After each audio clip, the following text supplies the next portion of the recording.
ఇక అంబటి జోగి రమేష్ ఇళ్లకు నిప్పు పెట్టడంపై వైఎస్ జగన్ మండిపడ్డారు. మీ ప్రభుత్వానికి మీరే నిప్పు పెట్టుకున్నారు అంటూ జగన్ ట్వీట్ చేశారు. తప్పులు ప్రశ్నిస్తే జీర్ణించుకోలేకపోతున్నారని, ప్రజాగ్రహ జ్వాలలు బాబు సర్కార్ని దహనం చేస్తాయని అన్నారు. ఈ అరాచక ఆటవిక పాలన అంతం కాక తప్పదన్నారు.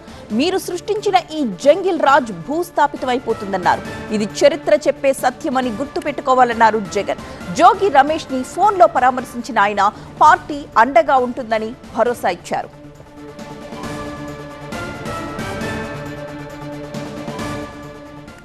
అంబటి జోగి రమేష్ ఇళ్లకు నిప్పు పెట్టడంపై వైఎస్ జగన్ మండిపడ్డారు. మీ ప్రభుత్వానికి మీరే నిప్పు పెట్టుకున్నారంటూ జగన్ ట్వీట్ చేశారు. తప్పుల్ని ప్రశ్నిస్తే జీర్ణించుకోలేకపోతున్నారని, ప్రజాగ్రహ జ్వాలలు బాబు సర్కార్ని దహనం చేస్తాయని, ఈ అరాచక ఆటవిక పాలన అంతం కాక తప్పదని అన్నారు ఆయన. మీరు సృష్టించిన జంగిల్ రాజ్ ఏదో ఒకరోజు భూస్థాపితమవుతుందన్నారు. ఇది చరిత్ర చెప్పే సత్యమని గుర్తుపెట్టుకోవాలన్నారు జగన్. జోగి రమేష్ ని ఫోన్లో పరామర్శించిన జగన్ పార్టీ అండగా ఉంటుందన్న భరోసా కూడా ఇచ్చారు.